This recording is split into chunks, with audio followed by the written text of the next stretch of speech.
Today we began the St. Louis Rapid and Blitz tournament, which is essentially a 5-day long event that culminates in a tally of points. It's a 10-player field, some recurring players from the 9LX that you've been watching, like Magnus Carlsen, Hikaru Nakamura, Alireza Firouzja. And the way it works is that you play a round robin of rapid games, that would be 9 games, and then the players play a double round robin of Blitz. So it's 18 Blitz games, 9 rapid games. Today is day number 1, and we have Hikaru versus Magnus to kick things off. Whether that's rigged or not, that's up to you to debate. Hikaru with the white pieces, let's go. We get e4 from Hikaru, and the Caro-Kann defense for Magnus Carlsen, which is pretty interesting. That is not something that I would have expected to see. d4, d5, and Hikaru, of course, plays e5, which is the best line against the Caro-Kann. Magnus responds with bishop f5 and h4. If you guys have been watching my e4 climb videos, you know that I'm a big fan of this h4 idea. For anybody that's confused, the point is that if black continues naturally with e6, you play g4, and this bishop is stuck. You literally just trap the bishop. So it's good against newer players, but h5 is the main line, and Hikaru plays bishop d3, takes, e6, and we get this position where Magnus is going for a quick queen trade. Hikaru doesn't want that and instead plays the move c4, knight e7, developing pieces. And here is kind of the first maybe critical juncture. Actually, I'll say right here is the first critical juncture. White has to figure out what to do. A lot of you ask me, what do I do in the middle game? A lot of you when I'm streaming on Twitch, Levy, can you make a video about middle games? It's hard. It's hard to put one giant video about middle games, but that's why we have like the chess tips series, for example. You've got to find a way in every position to play with your pawns and with your pieces. And in this case, Hikaru plays the move knight f1 because he can't make much forward progress with his pawns. So he brings his knight back and he's looking to play this or this to get this knight out of here. Magnus immediately strikes back in the center with his pawns, and there's a lot of tension here. And so Hikaru comes up with a plan here. He thought for a while, played the move dc5. Magnus throws in the in-between move dc4, bc4. Oh, excuse me.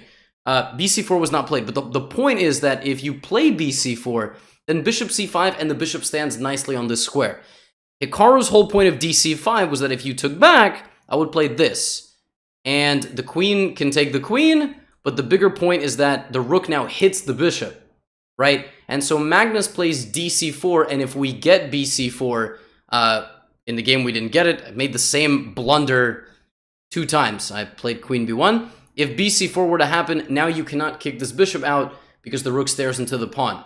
Right, so Hikaru plays queen b1, the idea of which is to play b4, force this bishop back to e7, and now we'll see his idea in a second, playing the move knight g5. So he wants to checkmate Magnus. I think this is basically the whole thumbnail, and here Magnus plays g6, and Hikaru plays the move queen e4. He had a very cool idea here to sacrifice his knight, where everything can take, but the whole point is that you have queen g6, and if king f7, you have rook f1, and so on, with the queen potentially coming into g6 and some ideas. But Hikaru played queen e4, and here just made a blunder. Made a blunder with this move king h1. He was trying to sidestep queen b6 ideas and potentially play g4 and continue to attack. But Magnus here plays a super nice move, c3. Instead, Hikaru should have played the move rook c4. He should have just taken this pawn, gotten rid of it, and the game would most likely result in a draw, because Magnus would have to, at this point, play something like, rook d7, stabilizing the center, or at least, let's not put it this way, it's not a draw, but it's more like it's at least stable for both sides, and there's like a mutual stalemate where neither player can make progress without risking too much. In reality, Magnus played c3, and all of a sudden, the white position is lost, because you just cannot defend this pawn.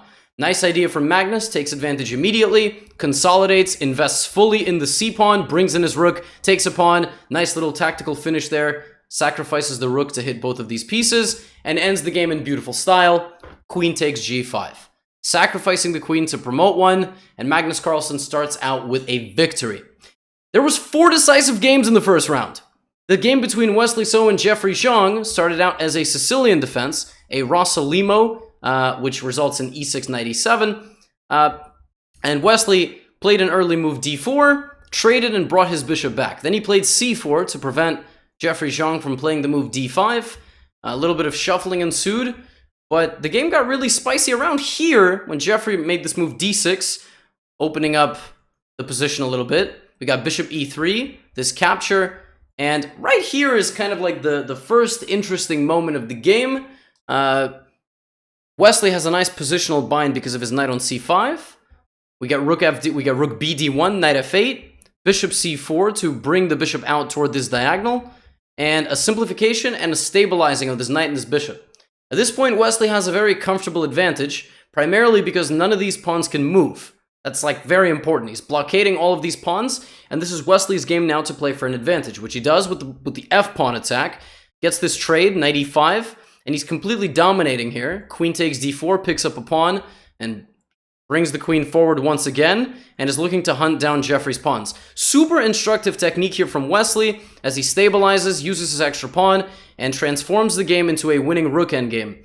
He then utilizes his extra pawn advantage, and plays on both sides of the board, making sure that his rook protects everything, and you'll see in a moment here, he gives away the pawn to give a check, give away a second pawn, but play rook a5. Again, it's the pawn here that is going to be decisive, forces this pawn back to a8, and wins this game by bringing the king forward, sacrificing the pawn for the rook. I mean, really, black is sacrificing the rook for the pawn, and the king makes it back in time to prevent Jeffrey from actually making, not necessarily making the queen, but making the queen and at the same time winning this pawn. So he makes the queen, but king f3, king g4, picks up the pawn, and it's going to be a win for Wesley. So the first round also saw Lenier Dominguez going up against Pintala Harikrishna. This one also looked exactly like the Hikaru Magnus game, but a little bit of a different approach. This is called the short variation. And Lenier played very solidly, but it was Hari who navigated the close position a little bit better with moves like h5 to prevent the pawn coming to g4. And then while Lenier was busy playing on the queen side, it was Hari who overtook on the a-file by playing rook to a8, trading, and then breaking on this side of the board with f6. Still, the position is really difficult to navigate for black because you have such a big space disadvantage, but Hari played very well. He immediately began to fight back here with the move bishop b6, made a trade and played bishop b6, and took on d4, which makes this bishop on d4 a little bit out of place. Like, everything that black has is on a light square. Literally almost every piece that black has in this position is on a light square. So the dark squared bishop doesn't really have a role in this game. And then just a nice breakthrough here from Hari with h4, queen e3, and the queen comes forward a little bit. The queen continues to come forward. Now all of a sudden the queen is invaded. Brilliant, brilliant play here. And it was Harikrishna who didn't repeat moves and plays queen b1. Lenier gets a little bit of a chance here on the other side of the board, but a great idea here to trade off the light squared bishop, winning a pawn, and then converting a beautiful endgame. And Lenier on move 51 resigns. I think the most instructive move here is the move g5. Move g5 that breaks apart Lenier's defenses. He cannot guard the center with the f-pawn anymore, and it was really this dark squared bishop. It was the last piece remaining, but it's ironic because that bishop had basically no role in the game. So a super, super instructive win from Hari. The Indians will love that. You guys will definitely love that, seeing Harikrishna playing so well. And the last game of the round, which featured a result, it was a crazy game, this one. I'm going to kind of breeze through the opening because that's not where the spiciness happened. We had a very symmetrical structure, which resulted in a little bit of an imbalance. But the spiciness came when the queens sacrificed themselves for the bishops, and then you're about to see. You're about to see where it got spicy. A lot of tactical melees, but for the most part, it was a game that resulted in the king walk. Ali Reza's king decided to take a stroll. It was like, I'm taking matters into my own hands. My king is going to walk right up to your structure there, and it landed on f6. This is not for the faint of heart. I do not recommend playing like this for most people. And for good reason. We got rook d1, h6, and here Ali Reza was like, hey, you're going to get a queen, I'm going to get a queen, and it's going to basically be checkmate. Except he blundered. How did Levon Aronian in this position win the game? You can pause here. You'd like to think. Black to play and win.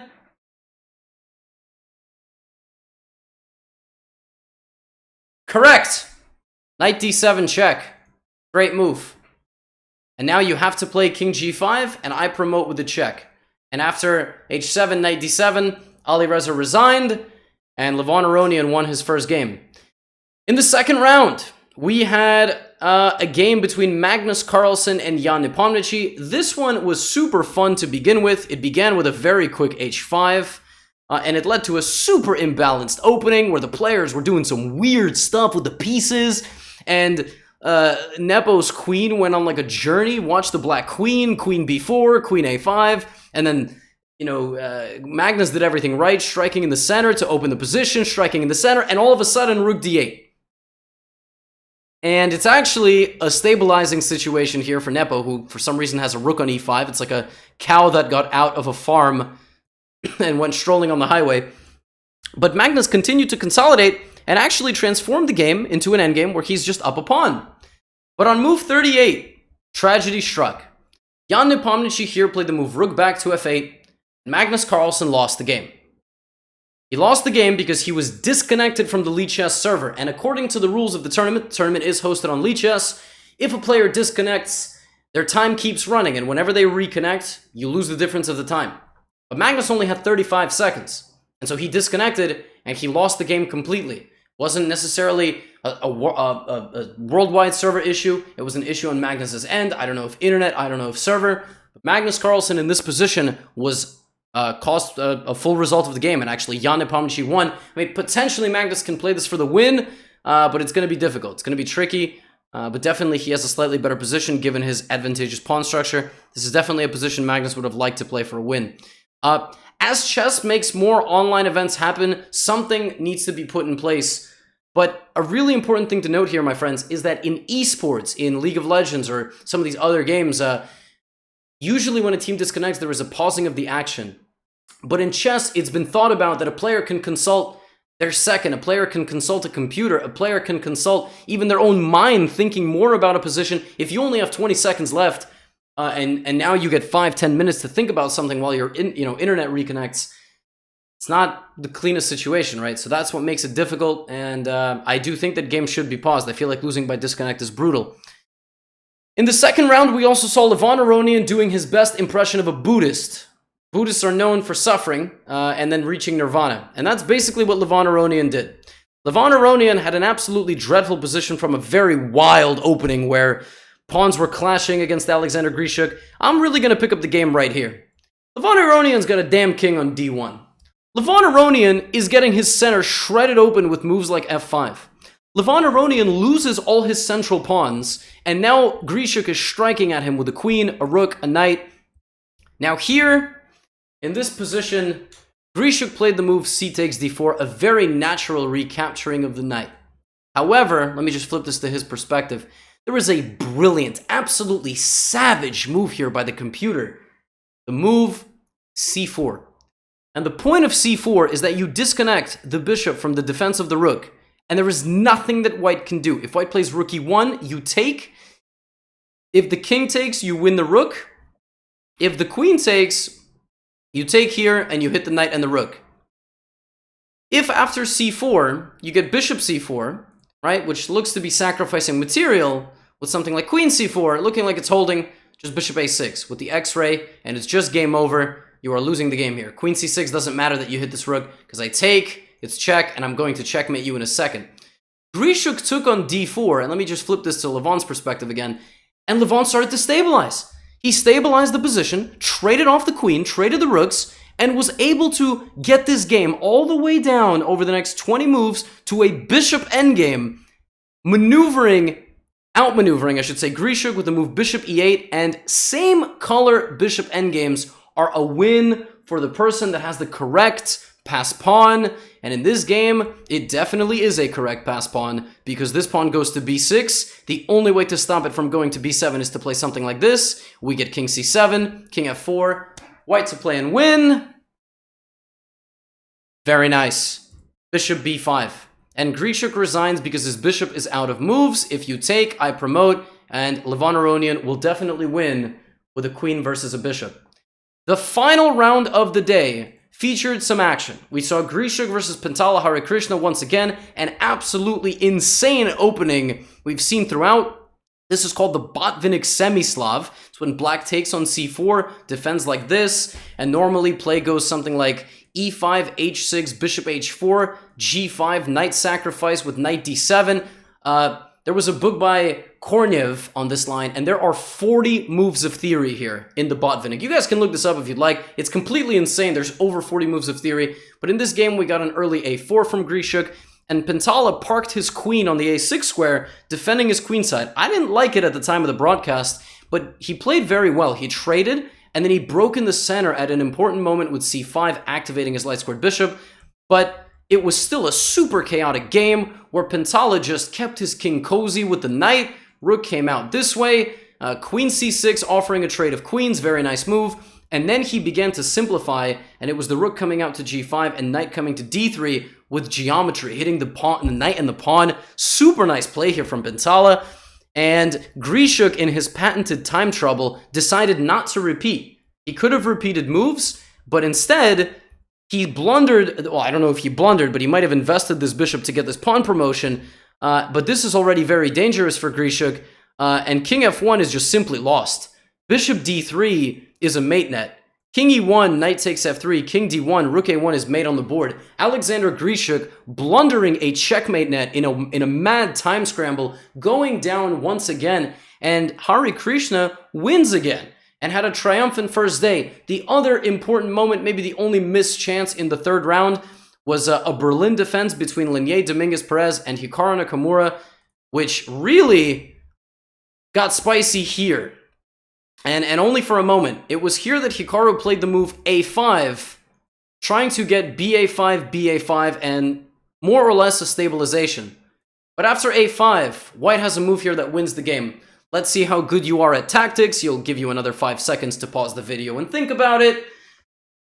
a5 is a losing move because of the move c5. And a structure is created where you are going to be guaranteed a breakthrough. And that's exactly what happened in the game. We got c takes b6, and Hikaru tried to desperately create counterplay. Linier had about 10 seconds on the clock. King c2, king d7, and in this position, Linier Dominguez has a win. His knight is threatened, but he can play the move h5. And the point of h5 is that if king g5, you have an absolutely ridiculous continuation here which wins the game. You have h6. And h6 is winning because if you take, then you go e6. Okay? And if f takes e6, you go f7, king g7, and the beautiful move knight takes e6. And the point is that the knight has to monitor the b7 square from promotion, knight e6, b7, and the game is over. You also have a slightly fancier version of that with the immediate gorgeous move, knight to e6. And black cannot take because this promotes, and black cannot take like this because this promotes.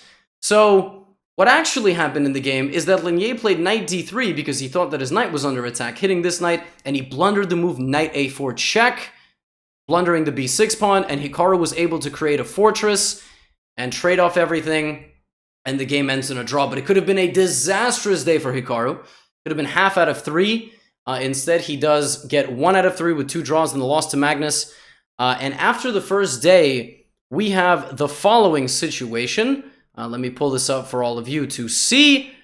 We have Levon Aronian with 5 out of 6. The scoring is 5 out of 6 because a rapid win gets you 2 points, and a draw gets you 1, a loss gets you 0. Pentala Hare Krishna in this tournament, the pride of India, crushing it. 2 wins on the first day, 1 over Grishuk, 1 over Linier Dominguez. He's playing fantastic chess. And Nepo up there with the disconnection win over Magnus Carlsen. Nothing Nepo can do about that.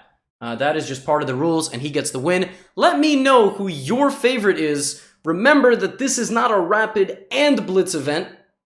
Separately, they combine everything. So your final score for the winners will happen 5 days from now. This is just Rapid Day 1. We have Rapid Day 2 tomorrow. Once again, I will be streaming the event on my Twitch channel along with Anna Rudolph, either on her channel or the channel of Hikaru Nakamura, which will be doing the games every single day. 2 videos are going to appear on that side, and please, if you've made it this far in the video and you enjoy the content, subscribe. We're almost catching up to Twitch. We're like 3,000 away. See you guys in the next recap.